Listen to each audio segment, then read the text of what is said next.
औज़ुबिल्लाहिमिनश्शैतानिर्रजीम बिस्मिल्लाहिर्रहमानिर्रहीम। नाज़रीन, मैं आज आपको हजाम से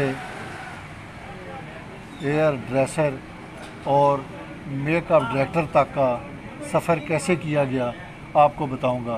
मेरे साथ मुर्गी बाज़ार जेलम में मोहम्मद यामीन मौजूद हैं। इनसे पता करेंगे। इन्होंने एक छोटा सा ठिया लगा रखा है और ना तो यहाँ पर वो इलेक्ट्रॉनिक औज़ार हैं और ना ही वो लोशन और क्रीमें हैं, बल्कि इंतहाई सादा तरीके से, जैसे अवाइल में शेव बनाई जाती थी, बाल काटे जाते थे, इन्होंने आज भी वही तरीका अपनाया हुआ है।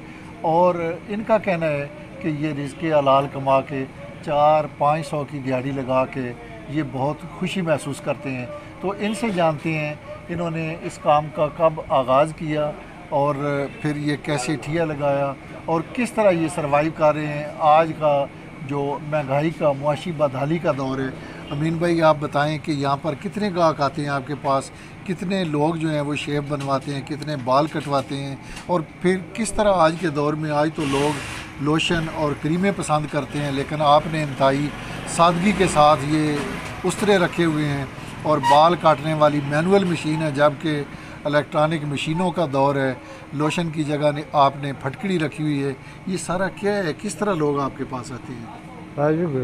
माड़ी ठिया समझ के आ जाते जी, मैं माड़ा जी काम करना जी, मैं 100 या 50 रुपये वाला या 200 रुपये वाला मैं काम करना जी, है जी। जो मेरे मुकद्दर है, नसीबा मेरे बच्चों का रिज़्क़ मिल जाता है।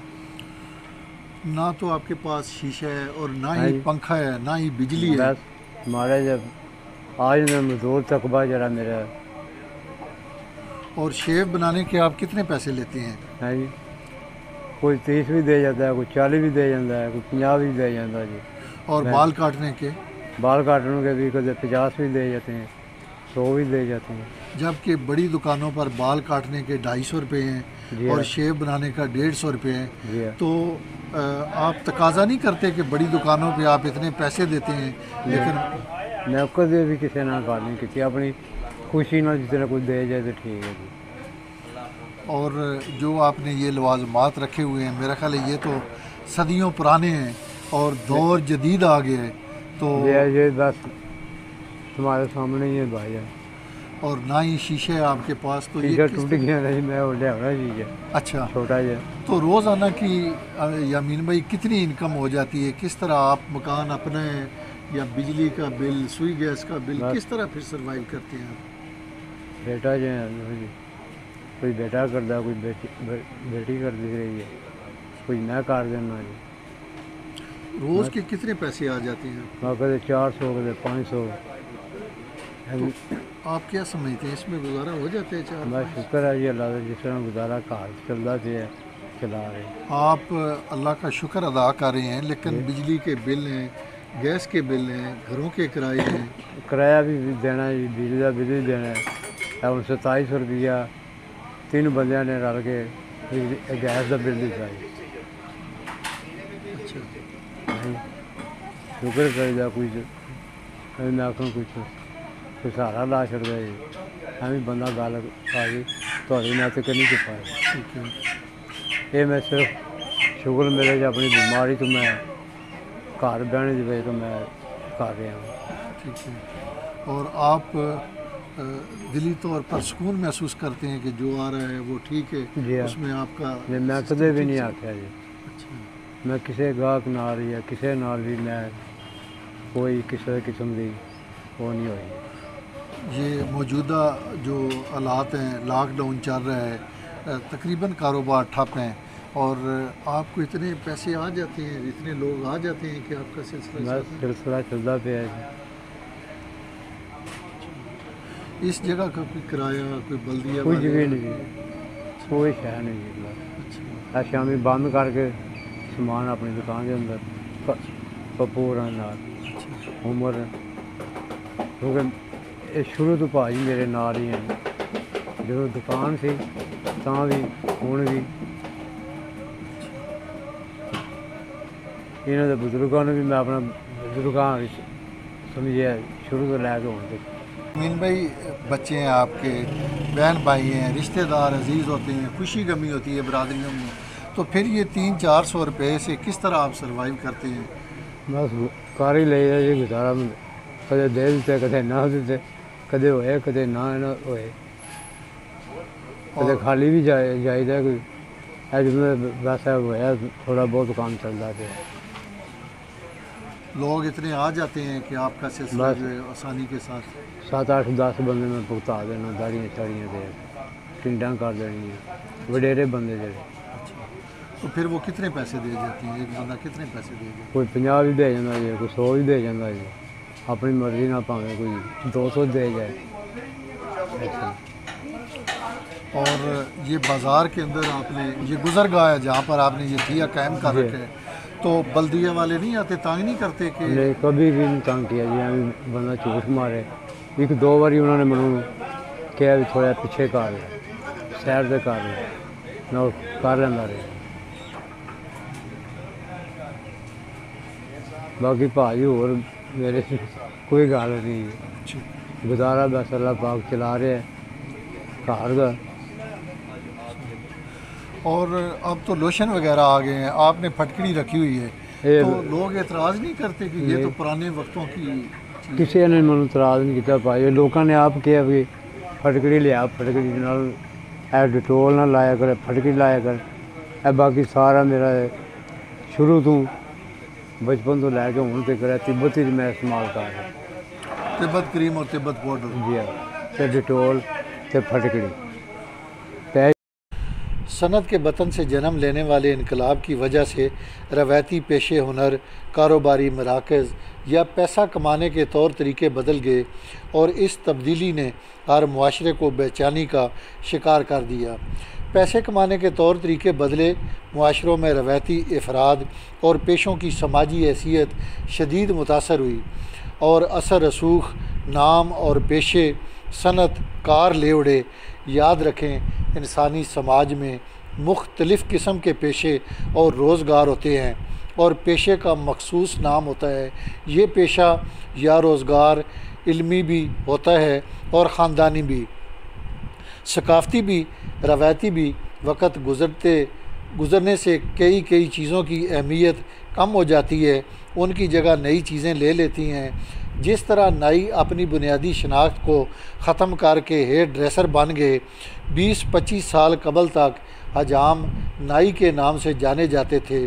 ज़ात बरादरी मशहूर थी, बाल काटना, देगों की पकवाई, शादियों के संदेशे पहुंचाना के काम से वाबस्ता थे। लेकिन अब इवेंट ऑर्गेनाइज़र, पकवान centre, hair dresser, beauty parlour, massage centre, beauty salon और दीगर मुख्तलिफ़ ज़राए से अपनी सकाफ़त ख़त्म कर रहे हैं। कुछ लम्हे, कुछ बातें सिर्फ़ मखसूस की जाती हैं, इनका रंग दिल की आँख से जा मिलता है।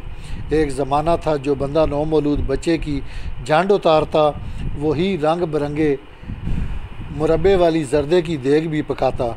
इस तरह बच्चे को जन्म देने वाले वालिदैन के बाद उसकी शुरू होने वाली ज़िंदगी में एक अहम किरदार नाई का भी तस्वर किया जाता, जिससे हजामत बनवाने वाला बच्चा शेव करवाने वाला मुकम्मल मर्द बन जाता। अब हजामत की दुकानें नहीं बल्कि जगह जगह सैलून खुल चुके हैं। इन सैलून्स में सिर्फ हजामत नहीं होती बल्कि massage, hair styling, facial, blow dry, hair dye, अजीबो गरीब किस्म की दाढ़ियाँ और अल्लाह जाने क्या क्या अला बला बशर में ढल जाने वाली कुर्सियाँ, AC, LED, wifi, music, styling मशीनें, रंग बिरंगे बालों और हुलियों वाले कारीगर। अब हेयर ड्रेसर ने अपनी गुर्बत को तेज़ कैंचियों और उसरों से अपने वजूद से अलहदा करने की जदोजहद शुरू कर रखी है। लगता है जल्द ही स्टॉक एक्सचेंज से शेयर शुरू कर देंगे। बात करेंगे नाई की। एक छोटी सी दुकान या फिर दुकान के थड़े पर एक शीशा और औजारों की एक संदूक सजाए नाई बादशाह हुक्का पीते हुए विराजमान होता। बाल काटने की मशीन, फटकड़ी, पीतल की कटोरी, साबन अव्वल तो रखे कौन रखा भी तो, कपड़े धोने के साबन की बू, कंगे में गिनती के दाने, और मोहल्ले का हर बंदा अपने वक़्त पर उनके आगे सर झुकाकर बैठ जाता। नाई का पहला जुमला होता, मौला खुश रखे, कलमा छोटियाँ रखां या वडियाँ।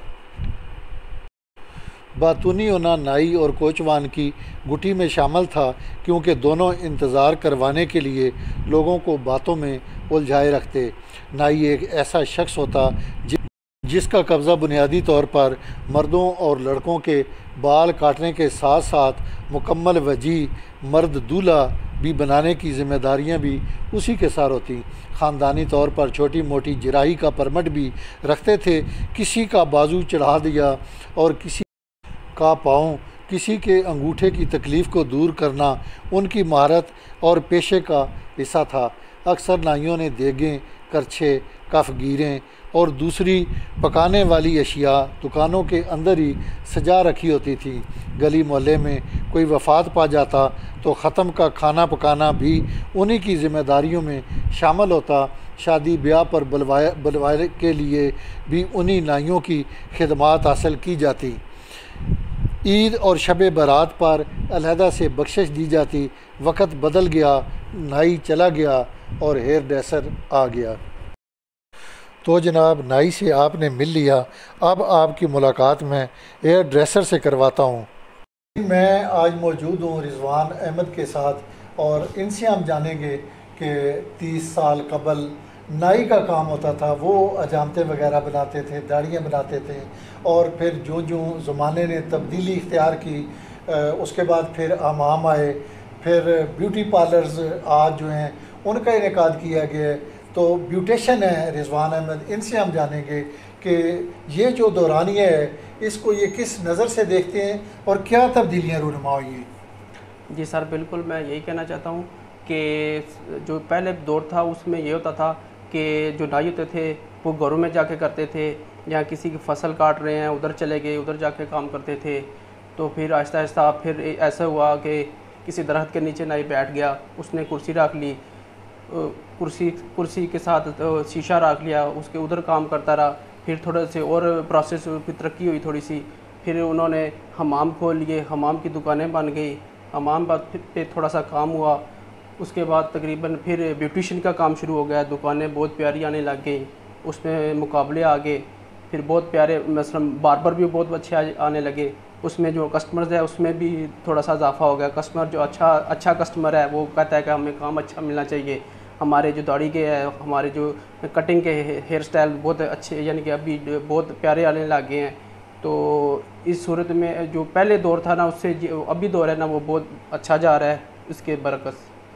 तो अच्छा, मैं जो मेरी मालूमात है उसमें यह है कि जो नाई औज़ार इस्तेमाल करते हैं उनके ज़रिए एड्स फैलने का ख़दशा ज़्यादा होता है। तो आप भी चूँकि औज़ार इस्तेमाल करते हैं तो आप नहीं समझते कि वो जो हिफ़्ज़ान सेहत के असूलों के मुताबिक अशिया होनी चाहिए, यहाँ पे स्टीम होनी चाहिए चीज़ें, इसमें आप क्या फ़र्क महसूस? जी सर, बिल्कुल। उसमें जो रेज़र होता है ना उसको आप बार बार उसके डेटॉल के साथ आप अगर धोएंगे, उसको डेटॉल में रखेंगे तो ये एड्स वगैरह की बीमारियां नहीं फैलेंगी। आप जितना कंट्रोल करेंगे, आप जितनी सफाई करेंगे, उससे आपको भी फ़ायदा होगा और आपके कस्टमर्स को भी। अच्छा, जो जिसका जिक्र आपने पहले किया है कि एक शीशा लगा लिया जाता था, एक कुर्सी रख ली जाती थी, और आज भी वो लोग मौजूद हैं और उनके जो नर्ख हैं वो 30 रुपये हैं, 50 रुपये हैं, जबकि उसके बरक्स आप भी वही शेव बनाते हैं, वही बाल काटते हैं। जी जी। और आपके जो रेट्स हैं वो 250 है, 300 है, 350 है। ये फ़र्क क्यों है इतना? सर उसमें ये आता है ना कि वो 30 और 30 करके ना उनके जो अपने मसलन गांव के हैं, किसी इलाके में है ना, उसके ग्राहक बहुत होते हैं, कस्टमर्स बहुत होते हैं। वो 30 करके ना वो माशाल्लाह वो भी अपने दिन को ना अपनी वो निकाल लेता है। और हमारे अल्हम्दुलिल्लाह इधर ये ऐसे होता है ना कि दिन के 10 कस्टमर मिल गए आपको तो वो बात उधर ही चली जाती है माशाल्लाह। अच्छी जो जिसे कहते हैं ना कि दिन का अच्छा प्रोसेस मिल जाता है। अच्छा, मौजूदा सूरत हाल में लॉकडाउन चल रहा है और बार्बर शॉप्स जो हैं वो हुकूमत ने बंद करवा रखी हैं, तो आप नहीं समझते कि इन शॉप्स के किराए, बिजली के बिल और आपके घरों के किराए और फैमिली के अखराजात, फिर आप किस तरह सर्वाइव करते हैं ये सारे मामला जो हैं? सर यही चाहते हैं कि हम हुकूमत को चाहिए कि हमारे जो ख़ासकर जो बार्बर हैं उनके चाहिए कि एक बंदा बाहर बैठे, एक बंदा अंदर बैठे, क्योंकि हमने भी मजदूरी करनी होती है, हमने भी कुछ कमाना होता है, हमने अपना घर चलाना होता है। तो जो कस्टमर्स हैं वो कहते हैं कि हम आएंगे, हम एक एक करके आ सकते हैं। तो हुकूमत को चाहिए कि ये जो बार्बर्स हैं ना, इनको चाहे 4 घंटे के लिए, 3 घंटे के लिए, 5 घंटे के लिए इनको टाइम दे दें, ताकि ये भी अपने जो कस्टमर्स हैं ना उनको अपने जो उनकी सफाई वगैरह है, उनकी कटिंग वगैरह है, उनको दे सके। जब आप इन ब्यूटी सैलून्स या ब्यूटी पार्लर्स की काम का आगाज़ करते हैं, काम शुरू करते हैं, तो इसके लिए फिर आपको लाइसेंस वगैरह लेना पड़ता है या जब जिसका जी चाहे वो काम शुरू कर दे? नहीं सर, असल जो बार्बर जो प्रोफेशनल लड़का होता है ना, उसके जो अपने जो इसके फ़न है ना, इसका डिप्लोमा भी होता है। तो जो डिप्लोमा होल्डर है ना, उनको इस चीज़ में अपने फ़न में कोई मसला नहीं होता, वो चाहे बड़े से बड़ा स्टार भी हो ना, उसका वो काम करते हैं। अच्छा, जो आप दूल्हे तैयार करते हैं तो ज़ाहिर बात है दूल्हों से तो आप सैकड़ों में पैसे नहीं लेते होंगे, ज़ाहिर बात है हज़ारों में फ़ीस होती है। तो एक दूल्हा तैयार करने के कितने पैसे आप लेते हैं, कितना मुआवजा लेते हैं आप? सर उसमें ये होता है ना कि अगर आपने दूल्हा प्रॉपर तैयार होना है, उसमें होता है कि मेहंदी का भी होता है, उसमें बारात का भी होता है, उसमें वलीमे का भी होता है। तो उसमें अगर टोटल ओवरऑल अगर पूरे शहर की एवरेज निकाली जाए ना, मैं ये ना कम कह रहा हूँ ना आपको ज़्यादा बता रहा हूँ, अगर एवरेज निकाली जाए तो 6000 में ना हम इसको तैयार करते हैं। मतलब उसमें मेहंदी, बारात, वो सब कुछ जी शामिल होते हैं? जी जी। अच्छा जी। और उसके साथ फिर कोई एक्स्ट्रा भी 1-2 बंदे होते हैं जिस तरह ब्यूटिशियन जो एक्स्ट्रा होते हैं उनके एक्स्ट्रा चार्जेस ज़्यादा होते हैं। अच्छा रिजवान जी, जो शीशा और कुर्सी लगाते हैं उन्होंने तिब्बत क्रीम और तिब्बत पाउडर रखा हुआ होता है और गाहक पर वही इस्तेमाल किया जाता है, तो आप भी वही अशिया इस्तेमाल करते हैं या आपने कोई अलग सी अशिया इस्तेमाल करनी शुरू कर रखी है? जी सर बिल्कुल नहीं, हमने वो चीज़ें वो नहीं यूज़ करते। हमने ब्रांड की चीज़ें रखी हुई हैं, हमने क्रीमें ब्रांड की रखी हुई हैं, हमने जो उससे कलर हैं वो अच्छे रखे हुए हैं, वो 150 वाले कलर नहीं है, हम अच्छे कलर लगाते हैं। हमने अपने कस्टमर जो उनसे हैं उनको अच्छा प्रोटोकॉल देते हैं, अच्छा काम करके देते हैं। तो इसी वजह से हमारी जो उनसे हम मशहूर हैं और हमारे कस्टमर अल्हम्दुलिल्लाह बहुत आते हैं। तो पहले ये होता था कि आप 30-40 में फटे के पास बैठ के तो काम करवा लेते थे, तो अभी माशाल्लाह अल्हम्दुलिल्लाह कस्टमर आते हैं, जितने पैसे उसके बनते हैं उस हिसाब से जितनी प्यारी कटिंग करोगे, जितनी मेहनत करोगे, कस्टमर उसके पैसे देते हैं। तो इसमें ये है कि अगर आप कस्टमर का काम अच्छा जितना करोगे, वो ख़ुद भी आएगा, अपने 2-4 भाइयों को भी लेके आएगा। तो उसमें ये है कि आप ज़्यादा से ज़्यादा काम अच्छा करेंगे तो आपकी दुकानदारी भी चलेगी और आपके सब काम अच्छे मसलन है, आपकी मशहूरी भी होगी।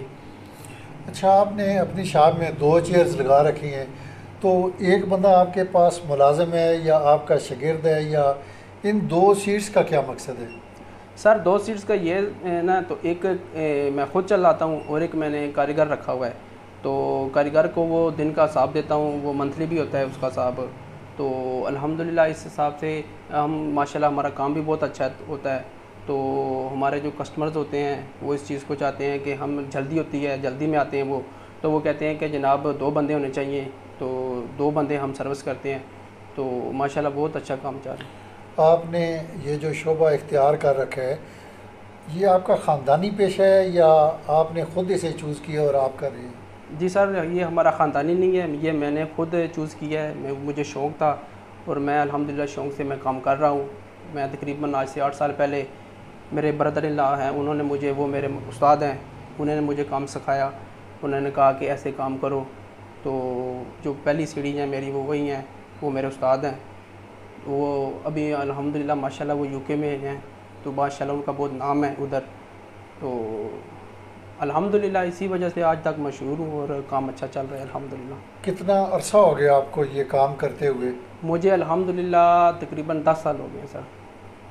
और आप क्या महसूस करते हैं कि काम ठीक है? फिर आपने कुछ शागिर्द रखे हैं? जी सर, मेरे ख़ुद भी बहुत शागिर्द हैं अल्हम्दुलिल्लाह, और मैंने काम ख़ुद भी सीखा है, पहले सीख के फिर मैंने अल्हम्दुलिल्लाह इसमें मेहनत की है, बहुत मेहनत की है। तो मैं इस्लामाबाद में काम करता रहा हूँ। इस्लामाबाद में मैंने तकरीबन 7 साल काम किया है। तो उधर में ऐसे होता था कि तकरीबन मैं काम कर रहा हूँ ना, मेरे साथ में तकरीबन 8 सीटें होती थी। तो 8 सीटों में एक कार मसलन 8 सीटों में 8 कारीगर होते थे। तो बाज़ वक़्त ऐसे होता था कि पीछे 10-10 बंदे बैठे हुए हैं, तो वो उन लड़कों से नहीं से काम करवाते, कहते थे कि मैंने रिजवान से काम करवाना है। तो अल्हम्दुलिल्लाह उधर मेरी बहुत मशहूरी थी। अच्छा, जो लोग मैं आपको रेफ़र करूँगा अपने चैनल के हवाले से, जी सर। उन ग्राहकों को आप क्या डिस्काउंट देंगे, उनको क्या कमी बेशी करेंगे आप उनके साथ? सर चौधरी अब्द के तवसल से अगर वो आएंगे ना, तो उनसे आधे में मसलन अगर 50 के, अगर 100 का काम है ना तो उससे 50 लेंगे, अगर 200 का है उससे 100 लेंगे, मतलब 50% डिस्काउंट देंगे। जी sir. Thank you. Thank you. फिर मुलाकात होगी, तब तक अल्लाह हाफिज़।